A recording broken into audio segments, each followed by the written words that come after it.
আপনারা জানেন দেশের সরকার রাষ্ট্র ব্যবস্থার উপর জনগণ আস্থা হারিয়ে ফেলেছিল ফ্যাসিবাদের সময়। মাননীয় প্রধানমন্ত্রী জনাব তারেক রহমান এখন দেশের মানুষের সে আস্থা ও বিশ্বাস ফিরিয়ে এনেছেন।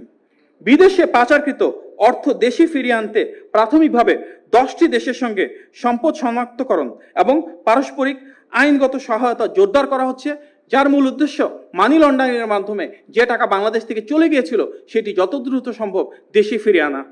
উপকূলীয় অঞ্চলে নদী ভাঙ্গন রোধ এবং জলবায়ু পরিবর্তন মোকাবেলায় দীর্ঘমেয়াদী পরিকল্পনা বাস্তবায়নের ঘোষণা দেওয়া হয়েছে। মানবাধিকারের সার্বজনীন ঘোষণাপত্র অনুযায়ী মানবাধিকার সুরক্ষা নিশ্চিত করা বিএনপির নির্বাচনী ইশতেহারের অন্যতম প্রতিশ্রুতি। আপনারা জানেন বিএনপি সেই রাজনৈতিক দল আমাদের হাজার হাজার নেতাকর্মী গুম খুন হামলা মামলার শিকার হয়েছেন, পঙ্গুত্ব বরণ করেছেন। আমাদের 60 লাখ নেতাকর্মীর বিরুদ্ধে মিথ্যা মামলা দেওয়া হয়েছে। সুতরাং সবচেয়ে বেশি মানবাধিকার লঙ্ঘনের শিকারের রাজনৈতিক দল হিসেবে যে কোনো অপপ্রচার, প্রোপাগান্ডা বা রাজনৈতিক হীন চরিত্রের বহিঃপ্রকাশ হিসেবে যা চলছে তার বিপরীতে আমরা অবশ্যই নিশ্চিত করতে চাই যে গত 2 মাসে সরকারের মানবাধিকার রক্ষায় যে রেকর্ড তৈরি করেছে তা জনগণের প্রত্যাশা তরুণ করেছে এবং আগামী দিনও ইনশাআল্লাহ তা চলমান থাকবে।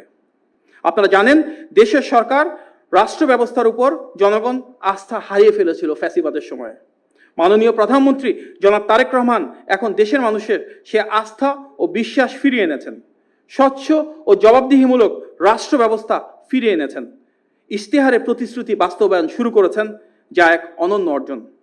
সকলের সম্মানিত প্রয়াস থাকলেই আমরা আরও ইতিবাচক উদ্যোগ গ্রহণের মাধ্যমে আমাদের সবার প্রত্যাশিত বাংলাদেশ গড়ে তুলতে পারবো ইনশাআল্লাহ।